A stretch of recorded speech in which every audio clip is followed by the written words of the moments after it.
Before we start, just a quick reminder to hit that subscribe button. Only 2% are subscribed at 1,000 subscribers. I'll be posting a special video. My phone buzzed on the couch and I grabbed it without thinking. The notification popped up at the top of the screen. One name hit me like a punch. Ethan Walker wants to add you. My thumb froze over the glass and everything in me went loud. My name is Claire and I am 38 now. I was 18 the last time I saw Ethan in person. Back then I walked away shaking and sure I would never see him again. Now he was in my living room through a tiny blue butt. Confirm or delete, like what he did was nothing. My husband sat at the other end of the couch watching a game. He laughed at something on the TV and reached for his drink. I tucked the phone closer to my chest like it could hide itself. He glanced over with a quick smile that did not reach me. If he saw my face right, then he would have paused the world. "You good?" he asked without looking away from the screen. "Yeah, it's work," I answered too fast and my voice came out thin. I forced my lips into what I hoped passed for normal. He nodded and went back to the announcers yelling about nothing. Meanwhile, my hand shook so hard I almost dropped the phone. I should have just hit delete and been done. That would have been the smart move and maybe the healthy one. Instead, I tapped the notification and opened it wider. His profile picture filled the screen and my chest clenched. I hated that I still recognized his jaw before I saw his name. He looked older but not in a bad way, which annoyed me. A few lines at his eyes, hair shorter, that same easy smirk. He wore a polo like every other suburban dad on social media. There were kids in his cover photo, two small bodies mid-jump. Seeing him near children made me feel like the room tilted. I locked the screen and set the phone face down. My heart raced so hard my teeth felt it. For a second I stared at the coffee table and counted breaths. One in, one out, try not to puke on the rug. It did not help because the problem was still buzzing inches away. You know that feeling when your brain argues with your body? The rational part says it is just an online request. The rest of you is already back in a locked room. I told myself I was overreacting and also not reacting enough. Both thoughts hit at the same time and canceled each other out. I picked up the phone again because I am my own worst enemy. This time I opened the request slowly like it might bite. Under his name, it showed the number of mutual friends we shared. The little circle spun while it loaded and my stomach knotted. I already knew which names were coming and I still hoped I was wrong. The list appeared and every tap of my thumb hurt. Mia was the first name, of course she was. 3 others from high school sat right under her like a reminder. They had all accepted him somewhere along the way. I was the one who vanished, and apparently they adjusted just fine. I clicked on Mia's tiny photo before I could stop myself. Her profile opened with a big vacation picture at the top. She looked relaxed and happy and very far from my memory. Above her name it said friend suggestion for you, not friend. She had deleted me years ago and I never asked why. I backed out too fast and returned to Ethan's request. The button waited there like a dare in bright color. Ignore it, I told myself, that is all you need to do. But ignoring him did not work when I was 18 either. Silence never saved me, it just gave him more room. My husband laughed again at the TV and slapped his knee. The sudden sound snapped me back into the present. "I'm getting water," I said and stood up on stiff legs. He gave a thumbs up without looking away from the screen. I carried the phone to the kitchen like evidence I should hide. In the kitchen, I set the phone on the counter and gripped the edge. My fingers dug into the surface until my knuckles ached. For a second I had no idea why I was standing there. I opened the cabinet, closed it again, then just leaned forward. A memory flickered so fast I almost missed it and I fought it back. I saw a door closing in my head and heard a lock turn. Someone laughed behind me, too loud and too sure of himself. My own voice said stop twice and then blurred into noise. I pushed the image away like I pushed off the counter now. The kitchen felt solid under my hands, that night did not. I picked the phone up again because apparently I like pain. I unlocked it and went back to the same request page. At the top there was a tiny option to view his profile. You did not have to accept him to look at his public life. Information felt like power in that moment, or at least like control. I tapped through to see more of him and less of my fear. His timeline opened with a recent photo of a barbecue. He stood in the center with a plastic cup raised in the air. A group of men around him laughed like they had never worried. I recognized one of them instantly, and my pulse stumbled hard. Luke stood next to him with his arm across Ethan's shoulder. They were tagged together with a caption about lifelong brothers. 20 years and they still used that word for each other. The date on the photo was last month, not some old archive. Everything I tried to leave behind was clearly still alive for them. Under the picture, the comments were full of inside jokes. Old classmates told them they never changed and called them idiots. Mia had posted 3 hearts and a line about her favorite guys. I stared at those words until they blurred into something uglier. For a moment, I wondered exactly which stories they laughed about there. My chest went tight enough that breathing felt like a task. I snapped a screenshot before my better judgment kicked in. The soft click from the phone sounded too loud in the quiet. If anyone walked in right, then it would look crazy and petty. To me, it felt like proof I might need later for something bigger. "What are you doing in here?" my husband asked from the doorway. I jumped and nearly dropped the phone into the sink. "Nothing, just scrolling," I answered and moved my thumb fast. He looked at my face for a second longer than usual. "You look pale," he said, then let it go when I forced another smile. "I'm fine, really," I added, and even I did not buy it. He stepped behind me, kissed the back of my head, then left. The normal weight of that small affection felt strange against my panic. It reminded me how much of my life he did not know yet. I listened to his footsteps fade and knew I was not telling him tonight. I went back to the couch after that and pretended to watch. The game was in some late period with the crowd losing its mind. I nodded and made a few noises when something big happened. Inside, I was miles away in a different house on a different night. Every cheer from the TV sounded like a door slamming shut again. When the game ended, my husband stretched and turned off the screen. He gathered his empty glass and asked if I was coming to bed. "In a minute, I want to finish this email," I lied again. He kissed my forehead, told me not to stay up too late, and left. As soon as I heard the bedroom door close, I reopened Ethan's page. The house grew quiet in that heavy way after everyone sleeps. I sat alone on the couch with the phone lighting my hands. Ethan's profile showed his hometown, his job, his relationship status. He was married with 2 kids and a long, bland work title. None of those details matched the person my body remembered. I scrolled farther back and saw a high school reunion photo.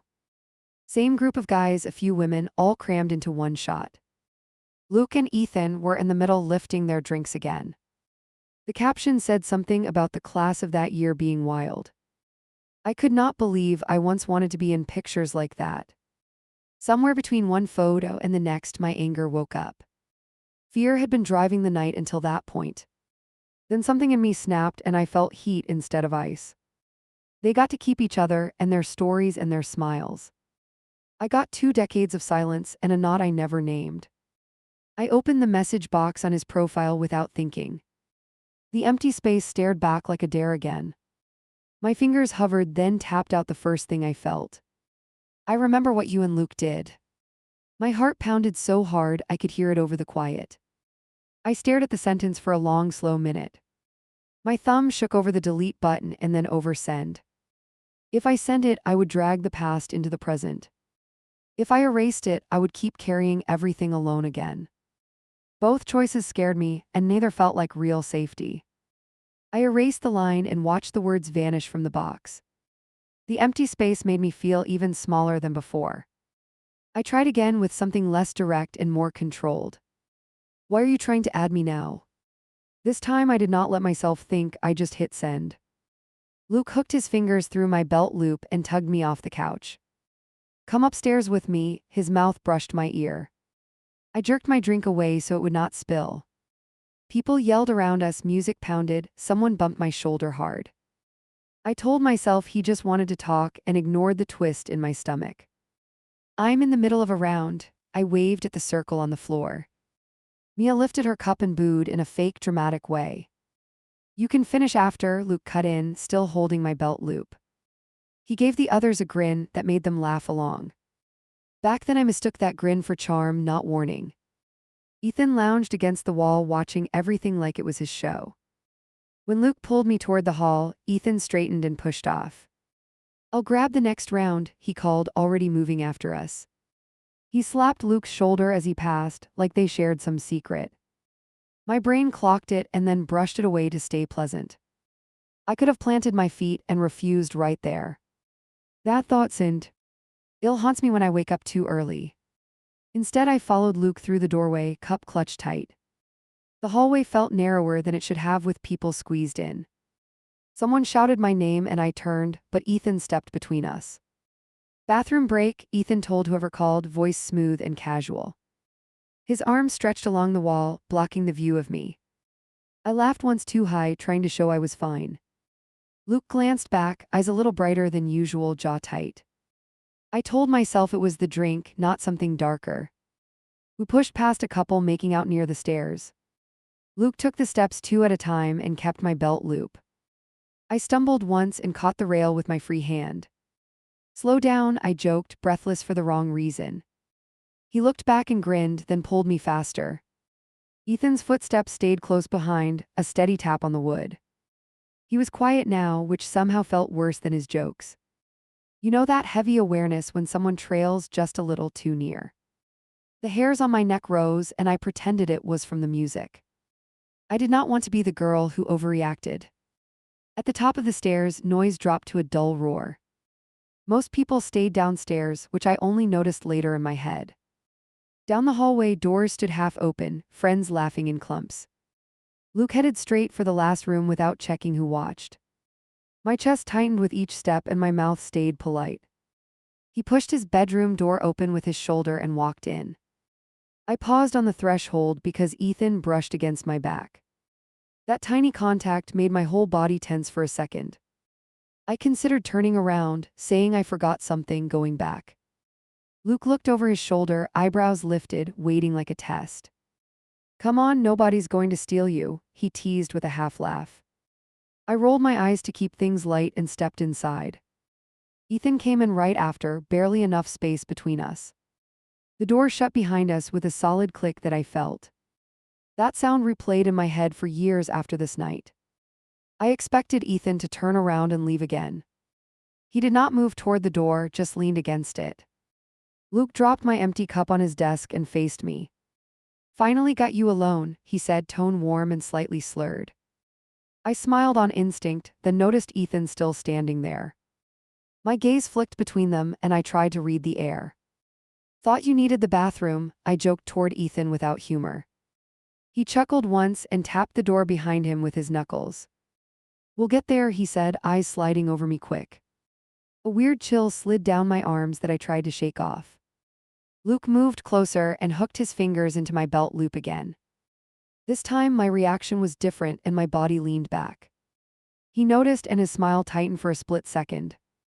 "You okay?" he asked, hands still anchored at my waist. I heard concern in the words, but not in the grip. "Yeah, just dizzy from downstairs," I answered and tried to ease away. He did not let go, just shifted his hand higher on my hip. Behind me, the door never opened, there was no movement. I was too aware of where Ethan stood without even turning. The room felt smaller than it should have with only 3 people. "You know we've been talking about this all week," Ethan tossed out. His voice carried that lazy confidence he always wore at parties. My brain stumbled over the words because I had no idea. "What are you talking about?" I asked, finally facing him fully. He smirked at Luke, then back at me, and my stomach dropped. Luke's hand tightened at my waist, just a tiny squeeze. "Don't freak out," he said, which of course did the opposite. He stepped closer so our bodies almost touched from chest to knee. "We just thought, after all those jokes, maybe you'd be into it." He jerked his chin toward Ethan and my skin went hot. I laughed because I did not know what else to do. It came out sharp and wrong and way too loud. "That's not funny," I managed, heart pounding against my ribs. I tried to step sideways and his arm snaked around my back. The move was smooth and practiced and made my pulse spike. "I'm serious," Luke murmured near my ear, breath warm on my skin. We talked about this, you teased us about it, remember? Every word pressed harder than his actual arm on my body. I flashed through random moments, stupid jokes, comments I tossed out. None of them were this, and we both knew it. Ethan pushed off the door and took a few slow steps forward. Relax, we just want to have some fun, he said, almost bored. There was no question mark in his words, only assumption. He reached out, brushed a strand of hair off my shoulder. I flinched, and he raised his eyebrows like I was being dramatic. I don't want to do this, I said, clear and not playful. My own voice startled me because it sounded steady and hard. For a moment I felt proud of that, and then everything shifted. Luke's arm stayed around me while he looked at Ethan and shrugged. She gets shy, he joked, like I was just being cute. I'm not shy, I snapped, jerking my elbow back against his ribs. He grunted and loosened his hold, more from surprise than pain. I moved toward the door and reached for the handle fast. Ethan stepped sideways, blocking me with his body like a wall. He set his hand flat above the knob and smiled down. Hey, slow down, he said, tone suddenly patient and patronizing. We're not going to hurt you, we like you. That second sentence made my skin crawl worse than a threat. I backed up a step without meaning to, the room shrinking more. Luke appeared in my peripheral vision, closing the little gap. You know when you realize fun is over and no one told them? That was the exact second for me in that room. Whatever warmth I had left vanished under a heavy kind of fear. My body wanted to run, and my brain tried to negotiate. I swallowed hard and tried a different approach that felt safer. I need to go check on Mia, I said, forcing my voice even. She threw up earlier, she's probably looking for me now. I used concern like a shield because it usually worked before. Luke rolled his eyes and leaned his shoulder against the wall. She's fine, I saw her laughing in the kitchen, trust me. He ran his hand along my arm, slow, like he owned it. Every hair stood up and I pulled away with a sharp jerk. I'm serious, I'm not doing this, I repeated, louder than before. My heartbeat roared in my ears, almost covering the music downstairs. I felt both of them watching me like I was overreacting. Ethan's smile thinned and dropped a little at the edges. What's the big problem? He asked, eyes narrowing with irritation. You were grinding on both of us like half an hour ago. The accusation burned because there was a grain of truth. I had danced close, feeling safe with my boyfriend right there. That is not an agreement for this, I fired back, cheeks hot. I hated that I felt the need to defend basic boundaries. Luke shook his head like I was messing up some plan. Come on, we're all drunk, nobody's going to remember every detail. The way he said nobody made me feel erased before anything happened. I took another step toward the door, shoulders squared on purpose. Move, Ethan, I said, not adding please this time. He studied my face like he was deciding if I meant it. His hand still rested above the handle, casual and possessive. For 1 second I believed he might listen and open it. Instead he reached behind him, and I heard the solid click of a lock. He did it without breaking eye contact, like a power move. My mouth went dry so fast I could barely form words. Unlock it, I said, voice dropping to something small and tight. Neither of them moved, and that stillness scared me worse than yelling. Luke stepped behind me again, closer than before, chest to back. His hands slid around my middle and pinned my arms lightly. Not rough yet, just firm enough that I felt caged in. Stop fighting us, he murmured, as if I was being unreasonable. Hearing my own boyfriend use that tone on me cracked something. I'm not fighting, I'm saying no, I answered, the word sharp. I tried to shift my hips away, and his grip tightened quickly. The air felt thick, like the room was missing oxygen. Ethan moved closer until there was barely space between us. I could smell the alcohol on his breath, and it turned my stomach.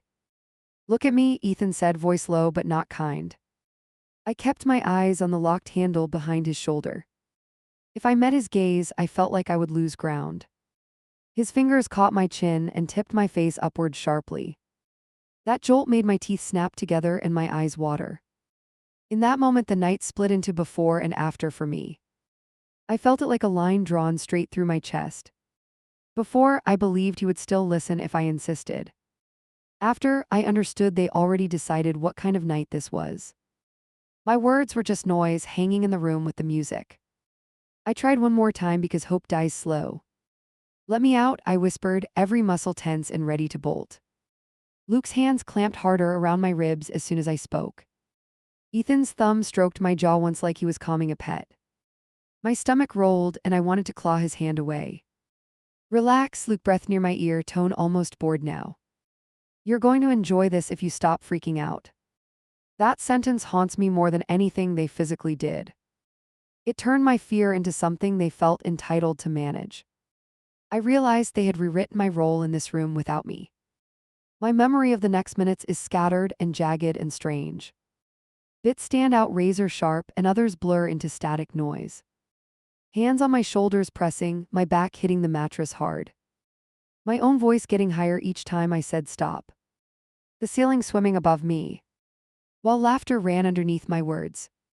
I remember trying to twist away and feeling weight pin me. I remember grabbing at Luke's wrist and getting my hand shaken off. I remember Ethan leaning over me, face close, eyes bright. If you ask me exact sequences, everything overlaps into one long moment. The only thing that stays clear is the sound of my own refusal. "No, not like this." I said those words more times than I can count now. Back then, I thought repetition would eventually break through their fog. Instead, it just faded into the background like the beat downstairs. The last image that stays sharp from that room is small.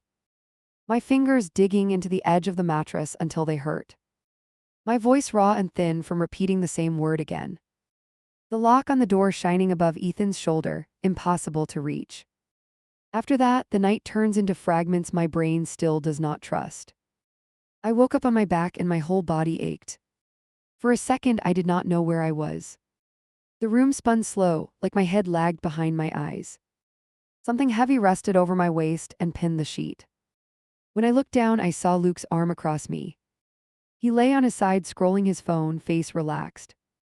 He looked like any boyfriend after a normal night.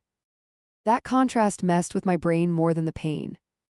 My thighs hurt when I shifted and my throat felt raw. I swallowed and it burned like I had been screaming. "Hey, you're awake," he dropped his phone on the bed.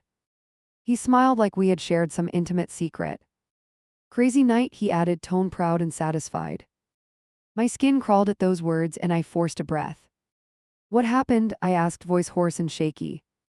He laughed once and nudged my hip with his knee. "Wow, you really don't remember much, do you?" There was amusement in his eyes, no concern at all. Pieces of the night flashed, then slid away again. The lock, my own voice, hands holding me down. "I remember enough," I answered, heartbeat jumping again. The phrase slipped out before I could soften it. His smile faded a little, not gone, just strained. "You were into it," he said, watching my face. "You practically begged me to stop being boring." That word begged made my stomach lurch sideways. "I told you no," I said, each word separate and hard. I pushed his arm off my waist and sat up fast. My head throbbed and black spots blinked at the edges. He propped himself on one elbow and studied me. "You said no at first," he replied, shrugging lightly. "Then you kept pulling me back and telling me more." Hearing him twist it like that messed with my balance. For a second, I doubted my own memory and hated that. I pressed my palms into the mattress to steady myself. "What about Ethan?" I asked, not looking at him. My voice cracked on the name and I swallowed again. Just saying it dragged more images up from wherever they hid. Luke smirked and reached for his phone on the bed. "You were all over him too," he said, almost teasing. I flinched at that and pulled the sheet tighter around me. "Did he stay here?" I asked, trying to keep steady. Luke snorted like I had made a dumb joke. "No, he crashed on the couch, you already knew that." He stretched his legs and yawned, completely at ease. Memories did not come back in order, they never do. I had flashes of Ethan's hands on my wrists. The sound of my own voice saying stop over and over. The ceiling tilting while their weight held me down. And now Luke called it fun like I had signed up. "I didn't want that," I said, more to myself than him. The room felt too warm and my skin felt too tight. He reached out and touched my knee with an easy pat. "You were drunk and horny, it happens," he said casually. "Don't turn this into something weird." That line hit me like a slap, sharper than shouting. He was already framing it as my overreaction. If I pushed back, he would call me dramatic or uptight. If I agreed, I would be helping him rewrite the night. I sat frozen on the bed, unable to pick either option. I remember saying no, I repeated, clinging to that piece. I needed to hear it out loud again for myself. He rolled onto his back and stared at the ceiling. You also remember grinding on both of us, he replied. He tossed the words out like evidence he had already rehearsed. I stared at my legs under the twisted sheet. There were faint marks on my thighs, uneven and darkening. The sight made my stomach flip and my chest tighten. I swung my feet to the floor and stood up carefully. My muscles protested, and I grabbed the bed frame to stay upright. Where are you going? He asked, voice flat with annoyance. Bathroom, I muttered, already moving toward the door. I needed distance more than I needed anything else. The hallway outside buzzed with muffled voices and movement. The world kept going like nothing awful had happened. In the bathroom, I locked the door and braced both hands on the sink. When I met my own eyes in the mirror, I almost looked normal. Hair a mess, makeup smeared, but nothing screamed emergency. That normal reflection felt like another kind of gaslighting. My body screamed that something was wrong while my face lied. I lifted the edge of the oversized shirt I wore. Bruises dotted my hips like fingerprints pressed too hard. There was tenderness between my legs that made me wince. I pressed my lips together so I would not make a sound. I did not want anyone outside to hear anything from me. For a second, I thought I might throw up right there. I gripped the edge of the sink until my fingers hurt. My brain tried to rationalize it in real time. You drank, you went upstairs, you stayed in the room. Every detail that made me vulnerable got turned against me. I turned on the water just to hear something else. The sound gave me cover while I tested my voice. It wasn't my fault, I whispered, barely louder than a breath. Saying it made my eyes burn and my chest seize up. I did not fully believe it yet, but I needed the words. Someone knocked on the door, 3 quick taps in a row. You alive in there? Ethan called, loud enough to carry. His voice froze my spine and my hand jerked off the faucet. Yeah, just a minute, I answered, trying to sound bored. I hated how small my voice sounded with him outside. I flushed the toilet even though I had not used it. Stupid little move, but I wanted everything to seem routine. When I opened the door, Ethan leaned against the frame. He smiled like we shared a private joke only we understood. The urge to slap that look off his face was almost physical. Morning troublemaker, he said, eyes sweeping over me once. I crossed my arms over my chest as fast as I could. Don't call me that, I replied, throat tight and dry. He lifted his hands in mock surrender and chuckled. Relax, you were wild last night, he added with a wink. The word wild felt like poison dropped into the hallway. I could feel people moving around us, laughing, shouting. Nobody knew that my ears buzzed loud enough to drown them. I don't remember all of it, I said, choosing the safest half-truth. I wanted to see what he would do with that gap. He leaned closer, lowering his voice so only I could hear. You were begging for both of us, he said, each word slow. You kept pulling me back when I tried to stop. That line twisted my stomach more than anything Luke said. They had clearly synced their version of me already. No, I said, shaking my head before I could stop. I backed up until my shoulders hit the wall behind me. The contact grounded me and reminded me I still had space. You kept going after I told you no, I pushed out. My palms started sweating and I wiped them on my shirt. He studied me for a moment, then scoffed quietly. You said no like 3 times, then you changed your mind. He shrugged like that settled the entire night. Look, I'm not going to argue every detail with you. His tone made it clear he thought the conversation was over. Luke appeared at the end of the hallway, hair messy. What's going on? He asked, eyes flicking between us. Your girl thinks we forced her, Ethan replied with a laugh. The word forced hung in the air like a dare. Both of them turned to watch how I handled it. Luke's expression hardened for a second, then smoothed out. Come on, that's not what you really think, he said. He walked toward me like he wanted to hug me. I stepped sideways and his arms dropped back to his sides. That small rejection clearly annoyed him more than my words. I told you I didn't want that, I repeated, voice thinner. I hated that it shook because it made me sound unsure. He ran a hand through his hair in a frustrated gesture. You were into it by the end, he replied sharply. You were loud enough to wake half the street. He looked to Ethan for backup and Ethan smirked. Yeah, you were not exactly quiet, Ethan added, crossing his arms. I felt my face burn hotter than any hangover could cause. They were using my own distress as fake proof of enthusiasm. Shame washed over me even though I had nothing to be ashamed of. I realized in that moment I was badly outnumbered. Not just by bodies in the hallway, but by their narrative. If I pushed harder right there, I knew how it would go. Drunk girl changes her mind and cries regret in the morning. I had heard people talk about other women like that before. I want to go home, I announced, cutting off the back and forth. I brushed past both of them toward the stairs without waiting. My legs protested each step and I gripped the rail tight. Behind me I heard them mutter, then footsteps followed. I swallowed hard and focused on not collapsing in front of everyone. Downstairs the party aftermath hit me like a wall. Cups everywhere, people drowsy on couches, someone groaning. Mia sat in a corner chair with her shoes off. She waved when she saw me, face bright and cheerful. She had no idea what happened upstairs, at least not yet. There you are, she called, stretching her arms toward me. How bad is your head right now? I managed a weak smile and moved closer to her. Pretty rough, I answered, which was technically true. She did not look closely enough to see everything else. Luke came up behind me with my bag slung over his shoulder. He swung it into my hands with a quick practice toss. You going to walk her or is she driving? Ethan asked. The way he said her made me feel like an object again. I tried not to react because I did not want an audience. I can drive, I said too fast, grabbing my keys. Luke frowned and slipped them from my fingers easily. You were wrecked last night, I'll take you, he replied. He brushed a quick kiss against my cheek in front of everyone. That simple gesture made it look like everything was normal. On the drive, my head throbbed with every bump in the road. We sat in silence for most of the trip, radio low. I stared out the window and counted street signs to stay grounded. Every time I opened my mouth to speak, nothing came out. I kept seeing the lock, the bruises, their faces, over and over. You're mad at me, Luke said finally, fingers tapping the wheel. He glanced over with a quick, impatient look.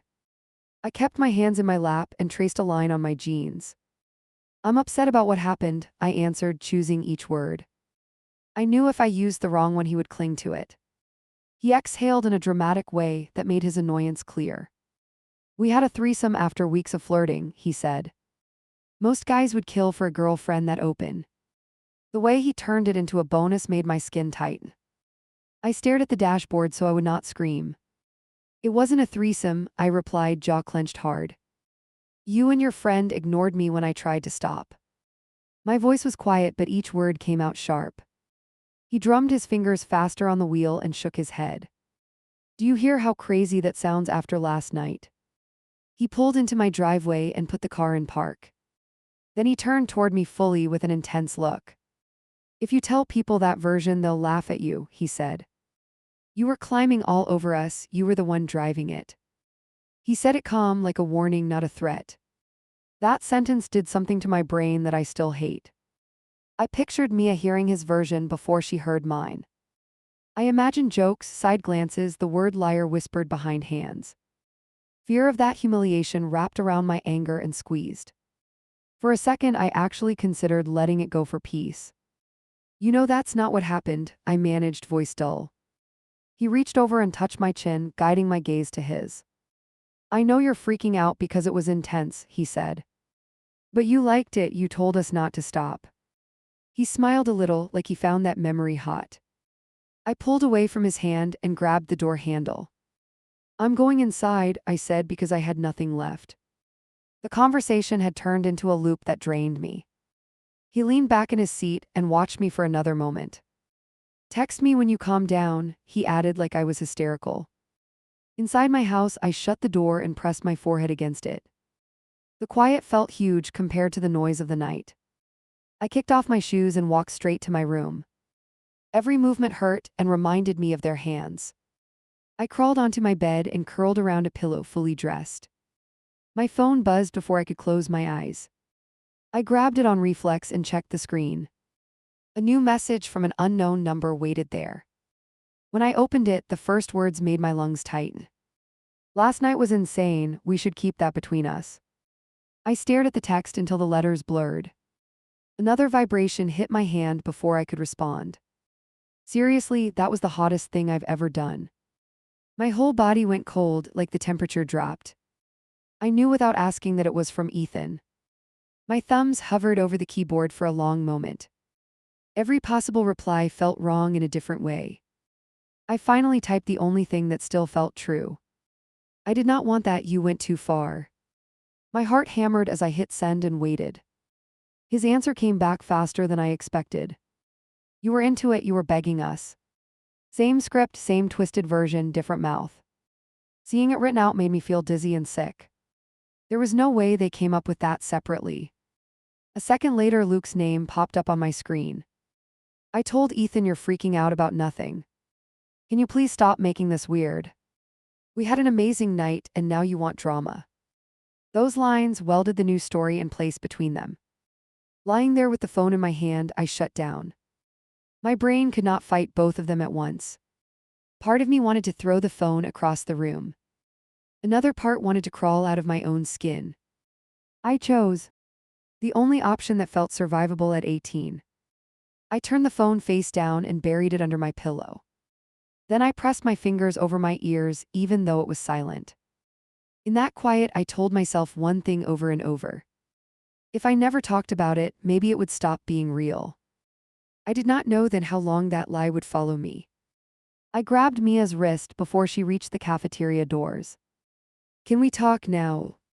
She turned, startled, her tray tilting in her other hand. People squeezed past us into the noise and smell of food.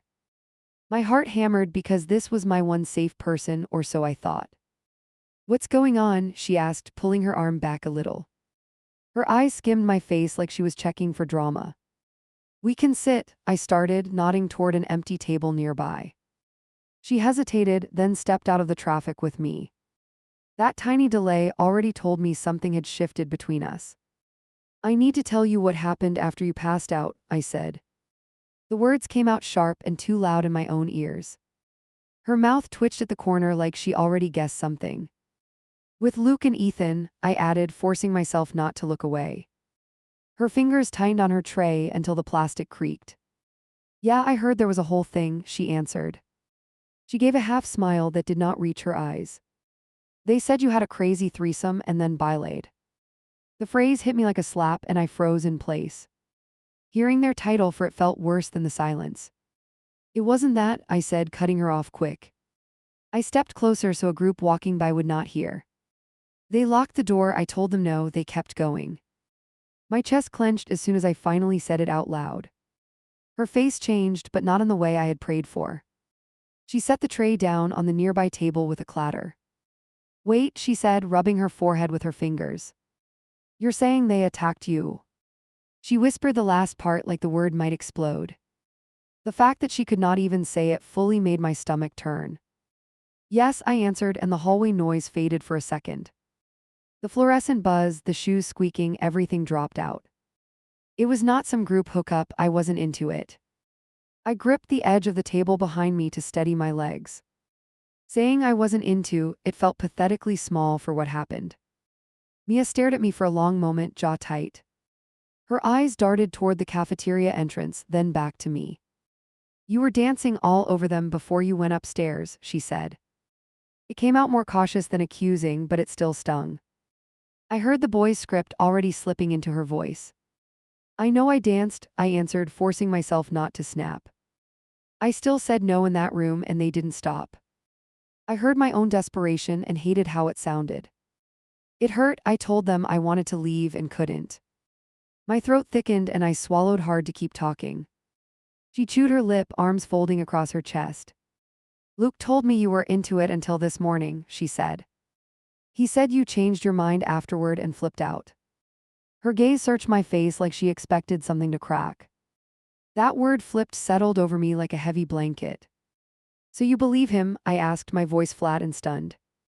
I did not dress it up or try to sound nice. I'm your friend who was upstairs alone with them. I lifted my shirt slightly, just enough to show finger marks. Her eyes widened at the bruises, but her mouth stayed tight. Jesus, she breathed, reaching out without touching my skin. How hard were you guys going? That question told me exactly where her mind had gone. She saw evidence and still translated it as rough play. My stomach clenched and I dropped the shirt quickly. It wasn't rough sex, it was them ignoring me, I insisted. I kept saying stop. I tried to get to the door. The words tumbled out too fast and jumbled, but still clear. I told you I wouldn't do that with Ethan ever. My voice cracked on ever, and I hated that crack. Mia looked down at her tray like the food could help. They're saying something really different, she muttered, shoulders stiff. They told me you begged them not to tell people. She glanced up at me with this unsure, almost guilty expression. Like you were embarrassed that it happened but still liked it. I laughed, short and bitter, because I did not know what else to do. That's convenient for them, I replied, nails digging into my palms. They make themselves sound generous and me sound unstable. Heat rushed up my neck and into my face until I felt dizzy. I could tell she heard the anger more than the hurt. You know how it looks though, she said quietly, shifting weight. You date Luke, you flirt with Ethan, then this happens. Every piece she listed felt like a bullet point on a slide. People are going to say you hooked up and regretted it. In her voice I heard everyone else's. Judgment already forming. Do you think I'm lying? I asked, skipping every polite word. My heart thudded so hard I could hear it in my ears. I needed a yes or a no, not hedging in half sympathy. Her gaze slid past me down the hall again and came back. That tiny movement told me the answer before she spoke. I don't know what to think, she answered, barely audible. You were drinking, they were drinking, it got intense. She lifted her hands, helplessly, like the night was a puzzle. I wasn't there, I just know I heard you from downstairs. She winced as soon as she said it, like she regretted that admission. You heard me, I repeated slowly, feeling the floor sway. You heard me yelling and just stayed in the kitchen. My voice came out hollow, not even angry yet. She shook her head quickly, eyes going wide with protest. Not like that, she said, tripping over her own defense. It sounded like loud sex, she rushed out, cheeks flushing. People were joking, saying you three were going at it. She would not meet my eyes while she explained that part. I thought you were having some big wild moment and fine. That last word, fine, cut deeper than any insult could have. I pressed my thumb into the table edge until it hurt. You heard me and you assumed it was fun, I said. I was upstairs trying to get away and everyone laughed. My vision blurred for a second and I blinked hard. The hallway felt crowded and empty at the same time. Mia reached for my arm and then stopped halfway. Look, if you want to go to someone about this, she started. There's that counselor or your mom or someone older. She swallowed, eyes shiny now with some actual feeling. I just can't be the one starting a war with them. There it was, out where we both could see it. She was scared of being on the wrong side of the social line. Scared of losing the group, the parties, the comfortable weekends. More scared of that than of what had happened to me upstairs. I felt something crack quietly inside my chest at that realization. So you'll keep hanging out with them? I asked just to hear it. She flinched at the question like I slapped her. I'm not picking sides, she answered, which was its own choice. I'm staying out of it, that's different. Her logic sounded neat and safe for her, not for me. The bell rang somewhere down the hall, and people surged around us. Mia grabbed her tray again and shifted back toward the doors. I'm late for class, she said, relief leaking into her tone. We can talk more later if you want. She did not wait for my answer before slipping into the crowd. I stayed planted by the table while bodies flowed past. Voices bounced off the lockers, a dozen small conversations at once. Over all of that I heard my own words echoing back. They locked the door, I told them no, they kept going. It already sounded like a story no one would want to hold. By lunch the next day, the entire table felt different. I walked up and could feel the shift before anyone spoke. Two girls glanced at me and then looked away quickly. One of them whispered something behind her hand and smirked. You can tell when your name has changed meaning in a group. I sat down anyway because I was not ready to disappear. Mia was there, but she stared at her drink very intently. Luke sat across from her, leaning back in his chair. Ethan lounged at his side like usual, completely at ease. Both of them looked right through me as if I barely existed. Hey, I said, forcing my shoulders to relax. My voice dropped into the middle of the table like a pebble. Ethan glanced up, then went back to whatever story he told. Luke took a bite of food and chewed in slow, exaggerated silence. No one rushed to fill the space I had just opened. One of the other girls finally broke the tension with a giggle. So are we talking about the after party or not? She asked. Her eyes flicked toward me, then to Luke, then to Ethan. Because Mark swears he heard you three through the ceiling. The table erupted in scattered laughter that felt jagged to me. Luke grinned and shook his head like he was embarrassed. People love to exaggerate, he said, voice easy and smug. We were loud, sure, but it wasn't some movie. He took a sip of his drink and glanced at me briefly. That quick sideways look dared me to contradict him in front of everyone. Ethan leaned forward, resting his elbows on the table. She's a screamer, he tossed out, nodding in my direction. The word screamer hit me like a bucket of ice water. Half the table laughed and the rest stared at their plates. No one told him to knock it off, not even Mia. I set my fork down because my hand had started shaking. That's not what happened, I said, cutting through the noise. My voice came out low but very clear, sharper than I expected. Stop talking about it like some fun story it was. The laughter faded around the edges, and people shifted uncomfortable. Why? Luke's jaw tightened for a moment, then he smirked. Here we go, he muttered, rolling his eyes toward the ceiling. Do you really want to do this here? He asked, looking at me. His tone made it sound like I was starting drama for fun. A couple of people glanced between us, waiting for a spectacle. Yes, actually, I answered, pulse pounding in my neck. I was tired of whispering in corners while they joked in public. You know, I told you no multiple times upstairs. The entire table went very still at that word no. Suddenly, every eye was on me like I had dropped a grenade. That's not how I remember it, Ethan cut in quickly. He leaned back and crossed his arms, owning the space. You were into both of us the whole night, he added. His gaze traced my face like he was still appraising me. Something inside me recoiled, but I held his stare. You didn't see my face when I told you to stop, I said. You didn't hear me when I tried to get past you. My hands trembled in my lap, hidden under the table. I'm not going to sit here while you turn it into a joke. My voice dropped at the end but did not break. One of the guys at the end of the table scratched his neck. Look, no offense, but this is uncomfortable, he muttered. We're trying to eat, can you not? His eyes slid off me like I was something he stepped over. That small dismissal stung almost more than the outright defense. So you're accusing us of something serious in front of everyone, Luke said. He spread his hands like he was the reasonable one. You were drunk, we were drunk, we all wanted to hook up. He looked at each person around the table slowly as he spoke. He was recruiting witnesses while pretending he just stated facts. I didn't want him, I snapped, pointing briefly toward Ethan.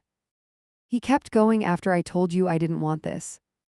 My voice was shaking now, and I hated it. Mia stared at her food and twisted a napkin in her fingers. Her silence screamed louder than any of their words. Come on, one of the girls blurted out, eyes wide. If it was that bad, why didn't you leave the room? There it was, the question that always shows up eventually. She sounded more confused than cruel, which almost hurt worse. She simply could not imagine the door not being an option. I couldn't get to the door, I answered, stomach flipping. They were between me and it, and they locked it. The table buzzed with a soft ripple of whispers at that. Luke laughed once, sharp and cold, like he had practiced it. You make it sound like some crime show, he scoffed. I felt my face flame and my eyes sting. If you think that's dramatic, maybe listen to yourself, I replied. You're bragging about something I didn't want in public. My chest rose and fell too fast, and I struggled to slow it. Every muscle in my body wanted to flee, but I stayed seated. Okay, I can't, Mia burst out suddenly, dropping her fork. She pushed her chair back a few inches, hands shaking. This is turning into something huge, and I didn't witness it. Her gaze shot between me and Luke, pleading with both of us. I'm not taking sides, I'm not your judge. You already picked, I said quietly, not letting her off. You laughed at their jokes and ignored what I told you. The words came out calm, which surprised me more than anyone. Her mouth opened then closed again as no excuse formed. She grabbed her bag and stood, leaving her lunch behind. I need to go, she muttered, backing away from the table. No one reached out to stop her or follow her. A couple of people watched her leave with raised eyebrows. Ethan shook his head like he was done with the entire scene. Luke turned his focus back to me like this was now a duel. He leaned forward, elbows on the table, tone low. If you keep saying this, you'll regret it, he said. Not yelling, not threatening in an obvious way, just serious. People are going to remember you as the girl who cried wolf.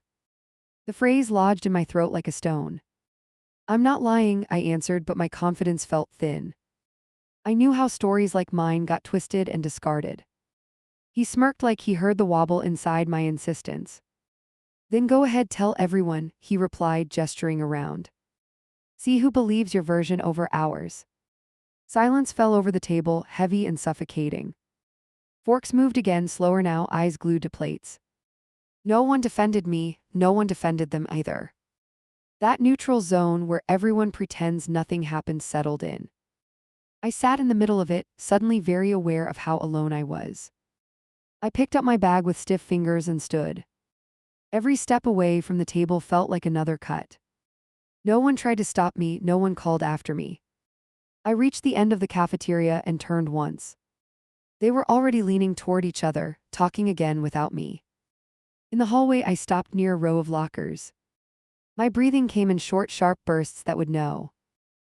Slow. I pressed my fist against the metal until my knuckles ached. Some senior I barely knew walked past and frowned at my face. Rough night, he joked lightly, then kept going without waiting. I almost laughed at how far off that landing was. If I told him the actual story, would he believe me? Or would he add his own spin to the rumor mill? At 18, I already guessed the answer, and it was not comforting. So I swallowed it down and straightened my shoulders instead. The invites started drying up after that week. Group texts went off in the evenings while my phone stayed quiet. I saw photos later, everyone gathered in familiar living rooms. Luke and Ethan grinning in the center, girls draped beside them. They looked like a normal friend group who had weeded out one problem. When I did show up to something, the tone had changed. People greeted me, but with this cautious distance. Like I might explode into accusations in the middle of beer pong. I caught half sentences when I walked into rooms. She's just mad because, followed by a quick shut up. At one house, weeks later, I tried again with a different friend. We were on a back porch, air cool, music muffled inside. I told her a shorter version of that night, less detail. Just enough to see if anyone could hear me differently. She listened, nodding, then ruined it with one sentence. You know they're idiots, but I don't think they meant harm, she said. She shrugged like that made everything less heavy somehow. They just got carried away, guys can be dumb. My stomach twisted at the casual way she flattened it. Intent mattered more to her than the fact that I hadn't agreed. That doesn't change what happened, I answered, voice low. If they didn't mean harm, why are they laughing about it? I pictured Ethan calling me a screamer in front of everyone. I pictured Luke daring me to say the word no again. Those images did not match the harmless label she wanted to use. She looked uncomfortable and tugged on her sleeve. I just don't want you to destroy yourself over this, she said. People will move on, maybe you should too. There it was again, the gentle push toward silence. Survival advice dressed up as concern, still aimed at my throat. I wish I could tell you I yelled at all of them. That I burned every bridge and carried my truth like a banner. What actually happened is more pathetic and more real. I started turning down invitations before they could forget to ask. I picked solitude myself so I wouldn't have to watch them choose me last. One night I stopped by a diner where everyone used to gather. I only went in because I saw Mia's car outside alone. I thought maybe she finally wanted to talk without an audience. When I stepped through the door, our old crew filled two booths. Luke and Ethan sat dead center, telling some animated story. I stood by the entrance a while before anyone noticed. Mia spotted me first and her smile flickered, then faded. She lifted her hand halfway in a wave, then dropped it. At the same moment, Ethan laughed loud enough to draw attention. And then she started crying like we hurt her, he said. The table roared, a mix of shock and amusement. I froze, every nerve in my body buzzing painfully. He continued, enjoying his own performance way too much. I'm like, chill, it was your idea, remember, he added. Heads shook, hands slapped the table, someone nearly spat out soda. I could feel Mia's eyes on me before she looked away. She did not interrupt him, did not correct the story. Luke watched her reaction first, then glanced toward the door. Our gazes met for a fraction of a second and locked. His expression held triumph and annoyance, like I had shown up on cue. I backed out before anyone else turned to see me. The bell over the door jingled as I stepped outside. Their laughter still carried through the glass and into the lot. I walked to my car slowly, legs heavy, throat burning. That was the last time I tried to sit at any table with them. Looking back now, I know that night at the diner mattered. It was the moment their version became permanent in that circle. Once a story turns into a joke, it stops being fixable. The crazy threesome line glued itself to my name for years. I carried the real version alone while they toasted each other over the fake one. Mia's name lit up on my screen while I scrubbed a pan. For a second I thought my eyes were playing games with me. We had not exchanged more than a like in almost 2 decades. Now her name sat there in a message bubble waiting. My hand went numb and the pan slipped back into the sink. I dried my fingers on my shirt and opened it. Hey, I know this is out of nowhere. My chest tightened before I hit the rest of the text. I've been in therapy, I need to talk about that night. No date, no year, just those words sitting like a landmine. Water ran in the background while my brain stalled. I read the message. Twice, then a third time slower. She knew exactly which night, there was no confusion. My stomach rolled like I had swallowed something heavy. For a second I almost powered the phone off instead of answering. You mean Luke's party? I typed it with my thumb. I deleted party and wrote house, then changed it back. My hands shook hard enough to smear every word. 3 dots appeared, vanished, appeared again like she was pacing. Yeah, that night with Ethan and Luke. I gripped the counter edge and stared at those names. Hearing from her was one thing, seeing that lineup together hurt. I glanced toward the living room where my husband helped our kid. Their voices floated in, easy and warm and normal. I felt like I was standing in 2 lives at once. What about it? I wrote, even though I already knew. I wanted her to say it first, not me again. Silence stretched for a full minute with no response. My pulse thudded in my ears, louder than the running water. I almost said never mind when another bubble popped up. I need to apologize, and I need to show you something. The words hit harder than any insult she ever threw. I leaned over the sink and breath slow through my teeth. Part of me wanted to throw the phone out the window. Another part wanted to drive to her house right then. My husband walked into the kitchen wiping his hands. You okay? He asked, eyeing the untouched pan. I locked the screen so fast my thumb hurt. Yeah, just zoned out, I answered, forcing my mouth to move. He kissed my temple and went back down the hall humming. By the time he left, Mia had sent another message. Can we meet today, somewhere not too crowded? I stared at the words today like they were a threat. I had been dodging this conversation for half my life. Now it showed up with a schedule request like a calendar alert. Where I typed short because anything else felt fake. She suggested a coffee place near the highway, neutral ground. I checked the time without really seeing the numbers. I can do 4, the answer surprised me as I sent it. My body agreed before my brain finished its pros and cons list. The rest of the afternoon moved in jerks and blanks. I folded laundry without remembering which drawer things belonged in. I nodded through my husband's story about a coworker. At one point my kid asked me the same question twice.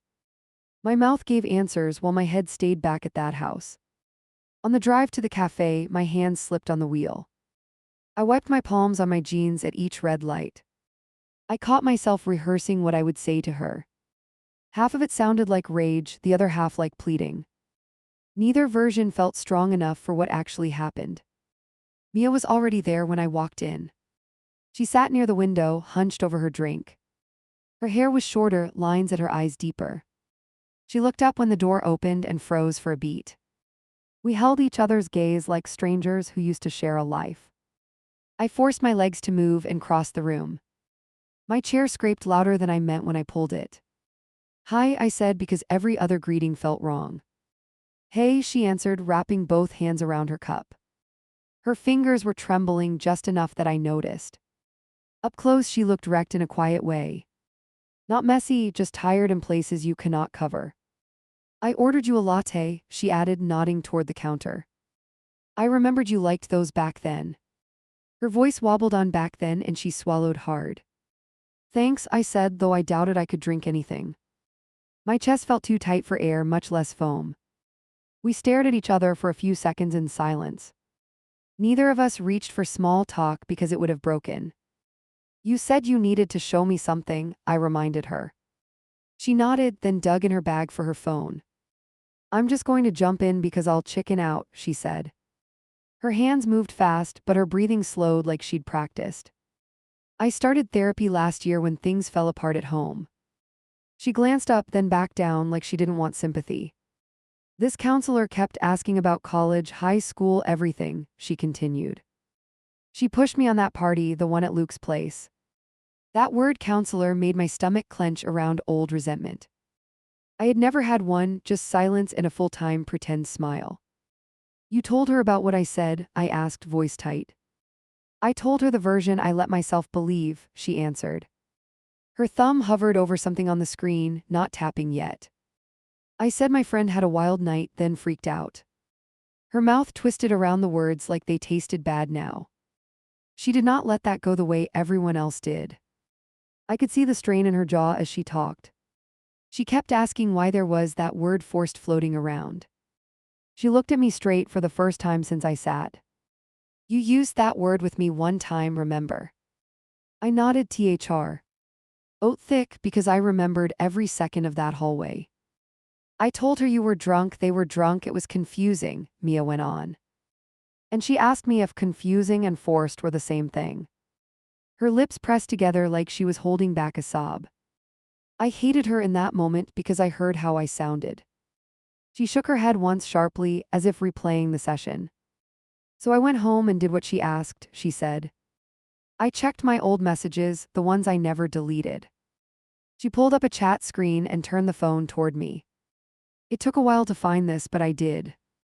Her thumb scrolled, then stopped over a block of text. The date at the top punched the air from my lungs.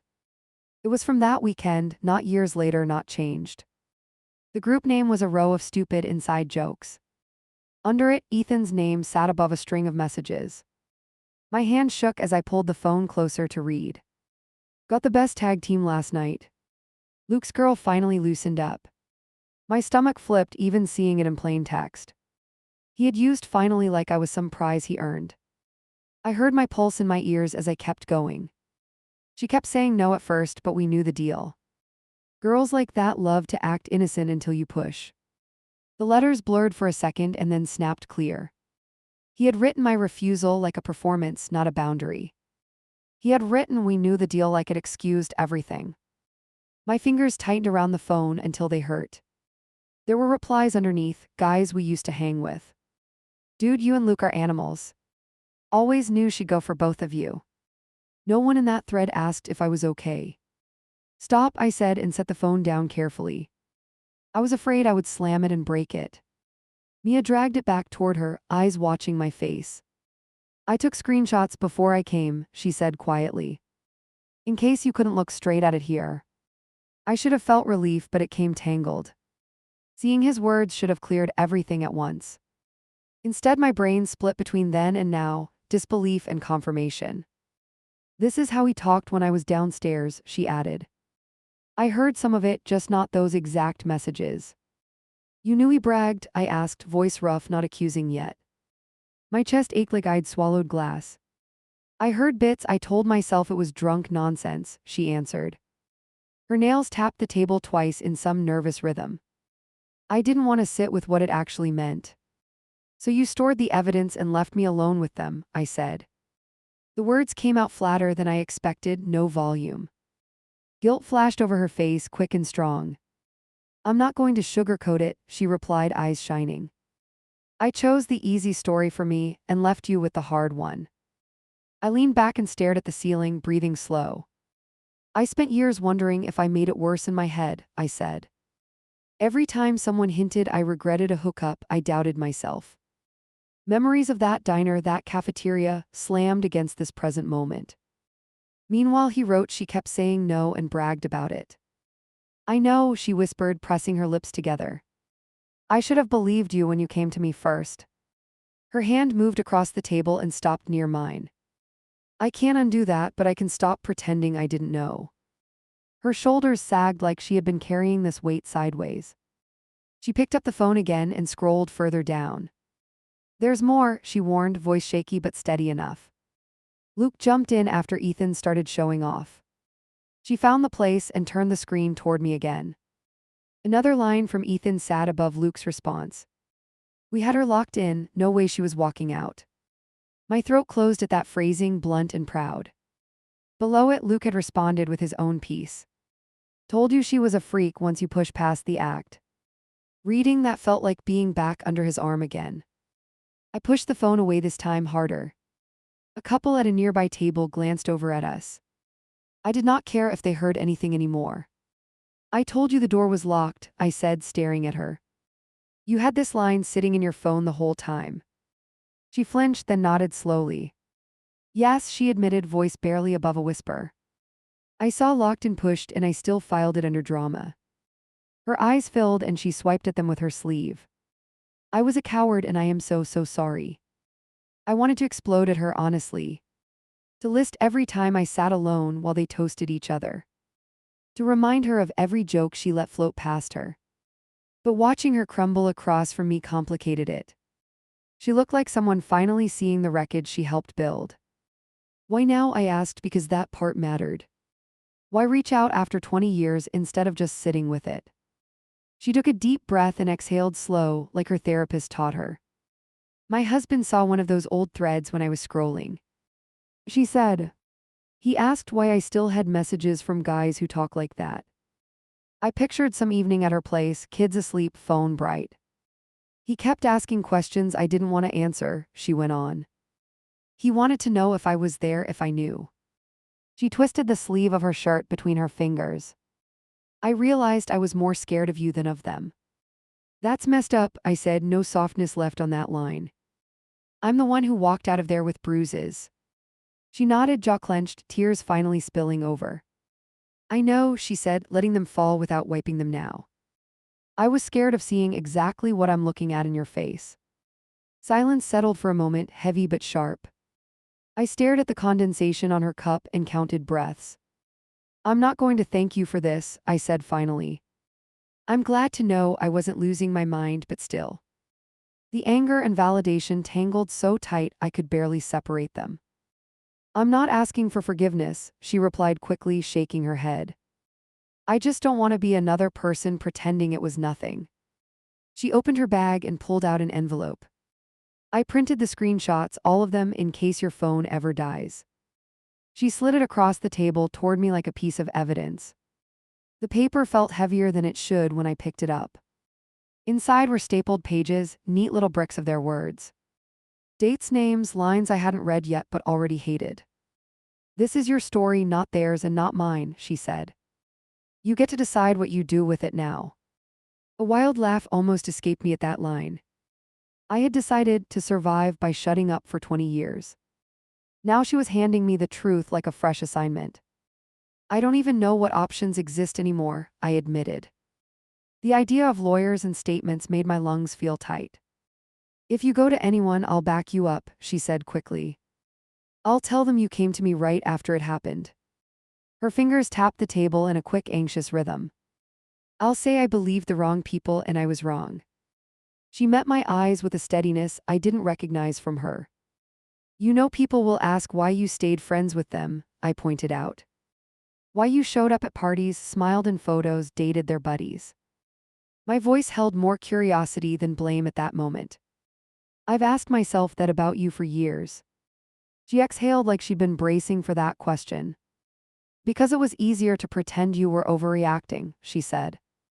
If you were just dramatic, then I wasn't a bad friend. She gave a sharp, humorless laugh that died quickly. If I believed you from the start, I'd have to hate them too. Her shoulders slumped as she finally said the quiet part out loud. I sat there staring at the envelope, thinking about that night. Not the worst parts, just the moments around them. Mia on the couch laughing, trusting the boys with me. Her silence at the diner, the cafeteria, all those smaller choices. Every one of them had brought us to this table. Do they know you're here? I asked, a new thought forming. Does Ethan know you dug up his old brag session? She shook her head quickly, almost violently. No, she said, and I haven't decided if I'm telling them. Fear flickered across her features at the idea. Part of me wants to forward that whole thread to his wife, she admitted. Part of me wants to delete my number and disappear. She pressed her palm flat on the table to steady herself. My therapist keeps saying avoidance is still a choice. She glanced at me then away, like she'd shared a secret she shouldn't. That's cute, I muttered, thinking of every year I avoided this. Avoidance was my full-time strategy, not a random choice. I slid the envelope into my bag and zipped it closed. For what it's worth, you just made that harder. I was half grateful, half furious, and both felt exhausting. We sat in silence again, but this one felt different. Not empty, just packed with too many possible next steps. Mia reached for her drink and took a shaky sip. If you never want to see me again, I get it, she said. I just didn't want my apology to die in my notes app. I don't know what I want with you, I answered honestly. I know I'm glad I'm not crazy, and I know I'm mad. The honesty tasted harsh, but at least it was clean. I also know I'm more angry at them than at you. That anger burned steady now, not just from memory but from proof. She nodded, relief and sadness mixing on her face. Whatever you decide, I'll answer if anyone calls, she said. Cops, lawyers, whoever, I won't hide again. Her voice firmed up on that last sentence like a promise. For once, she sounded more afraid of staying silent than speaking. We walked out to the parking lot together without touching. The late afternoon air felt heavy, or maybe that was just me. At her car door, she turned back one more time. Claire, she said so. FTLY, using my name like it might break. You were right about everything, you always were. I stood there while she drove away, keys tight in my fist. The envelope in my bag felt like it weighed 10 pounds. I climbed into my car and shut the door, suddenly shaking. For a minute I just sat there and let the tremors pass. Then I pulled the pages out and spread them over the passenger seat. Line after line, their jokes and jabs stared back at me. Words like locked in, pushed, she said no at first. Little laughing faces next to my worst night. Each message was another nail in the version they sold my friends. Now finally, those nails held up their guilt instead of my shame. By the time I drove home, the decision itch had started. Do I call someone? Do I send this to their wives? Do I drag 20 years of rot into the open? I placed the envelope on my kitchen counter like a bomb. For the first time since that party, the question wasn't if it happened, it was what I was going to do now that I could prove it. I hit record on my phone before I picked it up. My thumb hovered over Ethan's friend request like it might burn. Under it, my last message still sat there on read. Why are you trying to add me now? He had not answered, but he had definitely seen it. Find new approach. I opened a blank text and attached one of the screenshots. The line about me saying no at first sat clear in the preview. I wrote 3 words under it and stared at them. This jog your memory. I sent it before I could talk myself out of it. The message whooshed off and took my heart rate with it. Across the room, my husband and our kid argued over a game. Their voices rose, crashed, then broke into laughter. I stood in the kitchen doorway with my phone buzzing in my hand. The reply came quicker than I expected. Where did you get that? Not even a hello. Just panic in 4 words from a man who used to grin at my fear. I took a breath and felt something in me settle instead of shake. You wrote it, I typed slowly so I would not ramble. You and Luke both. I added a second screenshot with his locked in line. This time I watched the status flick from delivered to read. For a long minute nothing came back and my pulse climbed again. When his typing bubble appeared, it stuttered. Typing gone. Typing gone. Like he was arguing with himself off screen. Finally a longer block dropped into the chat. This is out of context. We were joking. You know you wanted it. Why are you digging this up now? Do you want money or something? I actually laughed at that part, sharp and dry. Not because it was funny, because it was insulting and predictable. 20 years later, and he still thought everything was negotiable. I walked to the counter, set the phone down, and typed back. I want you to understand I remember, and I'm not alone anymore. Another pause, more broken typing dots. Then, if you try to smear me with this, I'll go nuclear. I'll tell everyone how obsessed you were with us back then. You will destroy your own family over some old drama. Think about your kid before you start something you can't stop. There it was again. My life used as a shield for his reputation. He was still betting I cared more about my image than the truth. I felt anger rise clean this time, not tangled with guilt. I locked the screen before I answered and went looking for my husband. He sat on the floor helping our kid reset the game. They both looked up when I stopped in front of them. You look like you're going to pass out, my husband said. He set the controller aside and pushed himself up. Did something happen? Can we talk in the bedroom? I asked, my voice strange. Our kid groaned at the interruption but went back to the game. In the hallway, my husband reached for my hand, gentle and steady. Once the bedroom door clicked shut, whatever composure I had cracked, I sank onto the edge of the bed and finally let myself shake. Okay, he said, standing in front of me, hands on his hips. Is someone hurt? Are you sick? What's going on? For years I had rehearsed telling him in 100 different ways. Every version sounded either too dramatic or too small. Now I had to pick one and live with it. Do you remember that ex I never talk about? I started. The one I always dodge when it comes up. He nodded slowly, eyes never leaving my face now.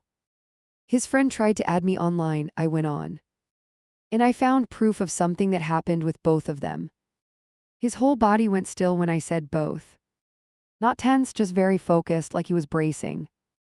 What kind of proof? He asked, voice low, no softness now. I pulled the envelope from my bag and dropped it on the bed. Messages they sent each other after they did things I didn't agree to. He sat beside me and opened the flap with careful fingers. As he read, his breathing changed before his expression did. His jaw clenched, his shoulders crept higher. His grip on the pages tightened. That's them bragging, he muttered, not really to me. That's them writing it down like a trophy. I watched him flip to the locked-in line I already knew by heart. His thumb paused over the word locked, pressing it like a bruise. Claire, he said, my name rough in his mouth. Did you tell anyone back then, any adult, any cop? I shook my head once and stared at my hands. I told my friend, I answered, voice small and hoarse. She believed them instead for a very long time. I took a breath that felt like dragging rocks up a hill. I tried to keep living like it was a dumb story, not a crime. Saying crime out loud in our bedroom made the air different. He closed his eyes for a second, then opened them again. This was rape, he said, not sugarcoating it, not dodging. They literally wrote that you said no, and they kept going. His hand landed on my knee, steady, not pushing for more detail. I want to drive to their houses right now and break something. The rage in his voice scared me and comforted me at the same time. Part of me liked the idea of him standing on their lawns.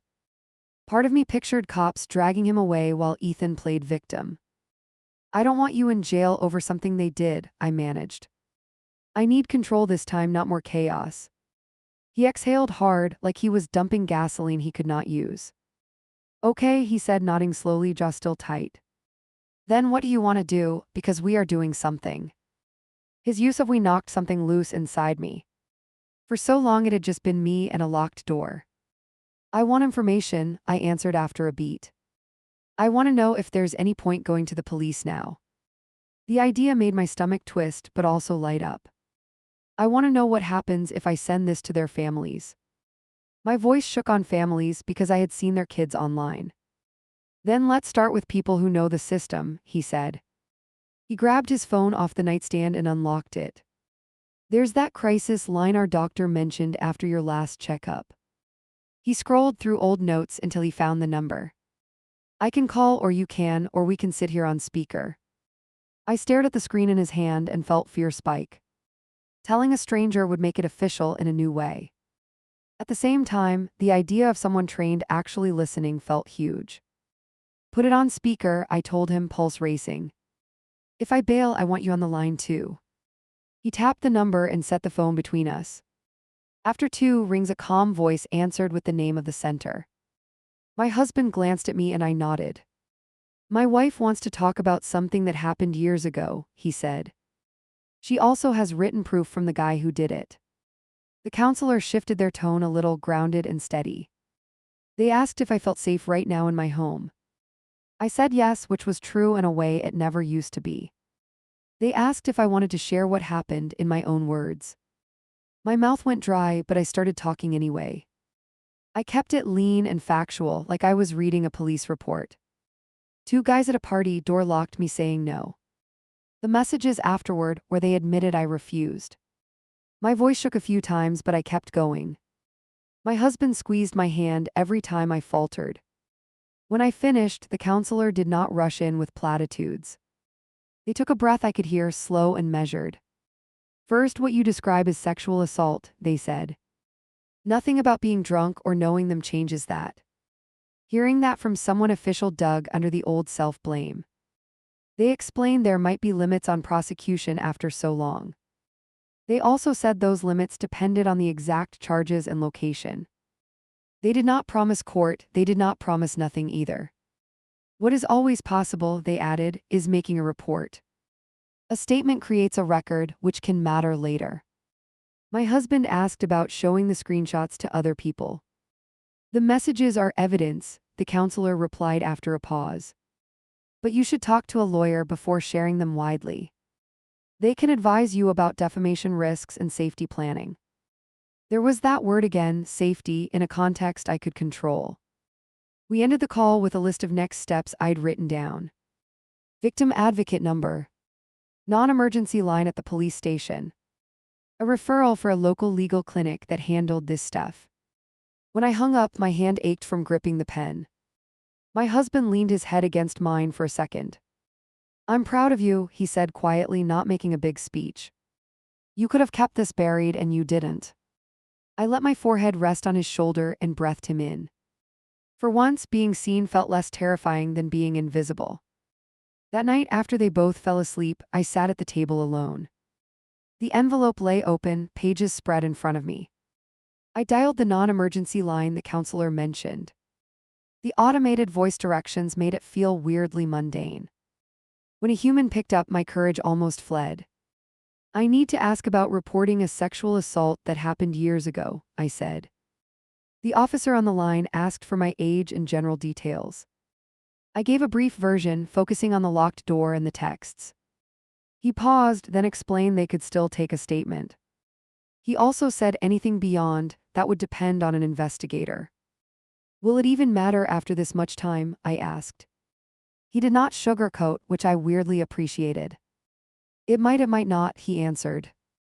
But your report could link to something else later. Sometimes people show up more than once in our system. That last sentence burrowed under my skin. Another girl at some other party, another woman years later. What if I was not the only one he wrote about like that? What if my silence left someone else walking around confused and bruised? The thought made my decision for me faster than any legal advice. I booked an appointment for the next day to give a statement. As soon as I hung up, my phone buzzed again. Ethan's name flashed across the screen with an incoming call. I stared at it while it rang, frozen. On the last ring, I hit speaker and set it down. His voice came in sharp, no greeting, no pretense. What do you want from me? He demanded, breathing fast. Are you trying to blow up my life over something from school? In the background, I heard a TV, a child, then a door closing. He moved somewhere quieter without stopping his rant. My wife saw that screenshot pop up, he went on. She wants to know why you're harassing me with edited messages. The word edited almost made me laugh again. You can tell her they're complete, not edited, I replied. And that you bragged about ignoring me when I said no. You're twisting it, he argued, voice dropping a little. We were all drunk, everyone exaggerates when they talk to friends. He sucked in a breath like he was trying to calm himself. If you go around calling this rape, I will get a lawyer. I will drag every stupid thing you did back then into the open. There's already a record, I said, surprising myself with how steady I sounded. Your own words, your little audience, my report tomorrow. Saying tomorrow out loud locked the plan in my head. You don't get to scare me into silence again, I added. You already stole enough from me. He went quiet for a heartbeat, then switched tactics. We were kids, he tried, voice softening, almost pleading. Don't you ever look back and think we were all just idiots? We didn't know what we were doing, it got out of hand. His version of remorse still did not have me in it. Kids don't lock doors and write about pushing past no, I answered. Kids don't turn someone's fear into entertainment for their friends. You can decide your own guilt level, that's between you and whatever. But you don't get to decide if I speak anymore. The silence on the line after that felt different. If you tell my wife that story, she'll leave, he said. His voice cracked on leave, and there it was. For the first time, he sounded scared for someone other than himself. She'll take the kids, I'll lose everything, he added. You're a mother, you understand what that does. Of course he went there. Of course he grabbed the one thing he thought we shared. I closed my eyes and pictured his kids in those smiling photos. They were not responsible for what he did at 18. But they were living inside a story he had never corrected. I understand that your kids deserve a father who owns his past, I said. And a mother who has the whole story when she chooses her future. If she leaves, that's on what you did, not on my mouth. I heard him suck in a sharp breath like I'd slapped him. Before he could recover, I hit end and let the call die. I slept horribly that night, but I still showed up. The next morning I sat in a small room at the station.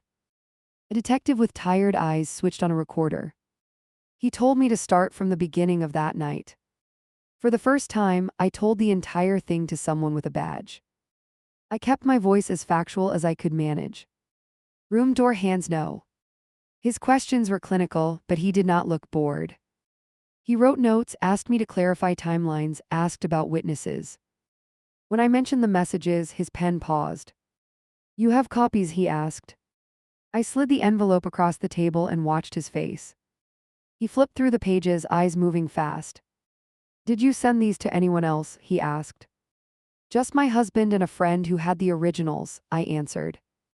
He nodded and stacked the pages neatly. I'm going to log these and make copies for the file, he said. I can't promise charges, I want to be very straight. Time is a factor and people's memories change. But this is not nothing, and you were not overreacting. That last line hit harder than any legal outcome right then. For years I'd carried their version of me as drama. Hearing a detective say, not overreacting, felt like a small verdict. When he gave me a case number, my hands shook as I wrote it. Whatever happened next, there was a line in a system now. Outside the station, I sat in my car and stared at my phone. I opened Ethan's profile, then Luke's, flipping between them. Vacation shots, family dinners, goofy selfies with kids. All these normal images built on a night I tried to survive quietly. My thumb hovered over the message icon for Luke. I typed before I could retreat. We need to talk today. I attached a photo of the case number on the card. Meet me at the cafe on Ridge at 6. If you don't show up, the next call I make is to your wife. It was aggressive, I know. Part of me expected him to call my bluff and ignore it. Instead, he responded within 2 minutes. I'll be there. No emoji this time, no jokes, just those 3 words. At 6, I walked into that same cafe where I'd met Mia. He was already at a corner table, leg bouncing under the chair. He had less hair than I remembered and more bulk around the middle. The same eyes though, the same carefully practiced charm. When he saw me, he got up halfway, then sat back down. Claire, he said, voice low, testing my name like it might explode. I put my bag on the chair beside me and sat across from him. We looked at each other for a long second without speaking. He looked tired, but I did not let myself feel anything about that. I opened the envelope and placed the pages between us. He glanced down and then did a double take. I watched recognition move across his face, quick and sharp. "Where did you get these?" he asked, jaw tightening. He flipped one page with a finger that trembled slightly. "This is from some stupid group chat, are you serious?" "You wrote that you had me locked in," I said. I tapped the exact line with my nail. "You called me a freak once you pushed past my act." My voice stayed low, but there was no give in it. "That is not a hookup story, Luke." He scoffed, but it sounded thin. "We were messing around, trying to impress our friends," he said. "You know how guys talk when they're young." He shuffled the stack like it might change order if he tried hard enough. "Everyone exaggerated, including you." "I didn't exaggerate my bruises," I replied, eyes on his. "I didn't fabricate waking up sore and confused." I leaned forward, elbows on the table, like I own the space now. "I told you no, I tried to leave, you held me down. You get that this isn't going away this time, right?" He looked up sharply at that last part. "What do you want from me?" he asked, echoing Ethan's earlier question. "Why now, after all this time, when we've moved on?" He glanced around as if someone might be recording. His wedding ring flashed when he rubbed his forehead. "I reported it," I told him, watching his reaction. "There's a file with your name and these messages attached. If another woman walks in there saying your name, they see mine too." He flinched like I'd hit a nerve he didn't know existed. For the first time since I sat down, he looked actually scared. "You went to the cops," he said slowly. His leg bounced faster under the table. "What did you tell them exactly?" I let myself hold the silence for a beat before answering. "The truth, the thing you've been joking about for 20 years. He swallowed hard and looked at the papers again. "You could wreck my kids' lives with this," he said. "You know that, right?" He looked up at me, eyes suddenly wet and furious. "Do you want them to grow up without a father?" "I wanted to grow up without what you did," I answered. "But here we are." I thought of his daughter's photo on his page, gap-toothed and laughing. "If she called you in 20 years with screenshots like this, what then? Would you tell her to stay quiet because her attacker has kids now?" He grimaced and looked away, jaw flexing.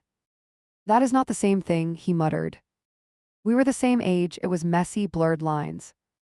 He sounded like he was reading from a script he'd picked up somewhere.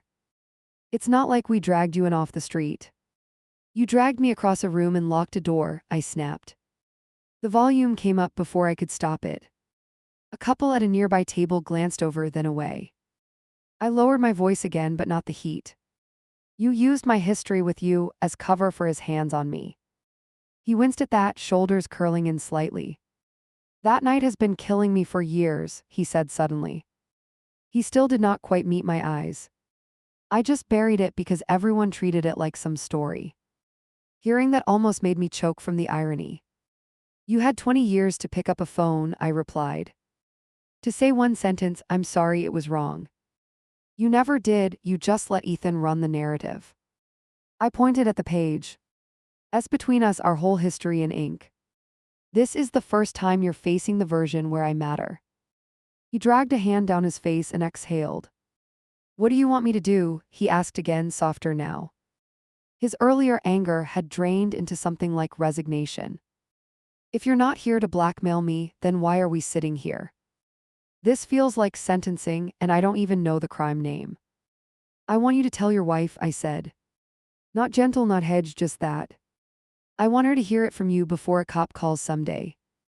He stared at me, banking on me backing down. I did not look away. "She will leave," he whispered, hands clasped together. "I know her, she will pack up the kids and go." He looked up at the ceiling like it might offer a loophole. "I will lose my house, my job, my life." His eyes found mine again, desperate and raw. "I lost my version of myself that night," I replied. "You'll still have your skills, your body, your chance to do better. I'm not promising what will happen, I can't. What I know is I'm done protecting you from your own actions." My hands had stopped trembling somewhere in the middle of that sentence. We sat in silence for a long minute, just breathing. Finally, he pushed the pages back toward me. I need copies of those, he said, voice flat now. I need to know exactly what I'm showing her if I do. That if hung between us like a wire. I nodded and pulled a second envelope from my bag. I had printed duplicates that morning, just in case. I dropped it on the table and watched him stare at it. He did not reach for it right away, like it might bite. When he finally picked it up, his fingers shook. I'm not promising miracles, he said, standing slowly. I don't know what the cops will do or my wife. He tucked the envelope into his jacket with a short jerk. I am promising I won't call you crazy again. I'm done pretending we were just kids being stupid. It wasn't much, but it was something. He walked out without another word, shoulders hunched. I stayed seated, heart pounding, hands flat on the table. The barista asked if I wanted anything else, and I shook my head. My legs felt weak when I finally stood and headed for the door. At home, the house was quiet, my family out on an errand. I sat at the desk, woke up my laptop, and opened a browser. My fingers hovered above the keys for a few seconds. Then I typed in a site I read too often and never posted on. Our true off my chest loaded, simple and brutal. I clicked create post and the blank box appeared. My hands trembled again, but in a different way this time. I started typing the title without overthinking it. 20 years ago, my boyfriend and his best friend forced themselves on me and lied about it so my friends and I paused, then let the rest of the sentence appear. So my friends and everyone else believed them instead. The words looked surreal even after everything that week. I took a breath and started from chapter 1 in my own head. I told the story like I have told you, lean and messy and real. Every sentence pulled another thread out of the knot in my chest. I did not use their last names, I did not name the town. I wrote about the locked door, the laughter, the group chat. I mentioned Mia reaching out, the counselor, the report number. I described Ethan's threats, Luke's fear, my husband's hand on mine. I stopped just short of the part where I had to ask for something. At the end, I typed what I was really asking strangers. I have screenshots and a case file and a chance to blow up 2 nice suburban lives. I also have a marriage, a kid, and a nervous system that is tired. Do I send everything to their wives? Do I keep pushing with police and lawyers even if nothing happens? Or do I hit block, put the envelope in a drawer, and let their guilt rot in them instead of rotting in me? My cursor blinked at the bottom of the post, waiting. I hovered over the post button, feeling the weight of it. For the first time since that night, the choice in front of me was mine. Not theirs, not my old friends, not some detectives. I clicked and sent my story out to people who didn't know me at all, hoping they might help me decide what burning their lives down would cost me, and whether staying quiet again would cost even more.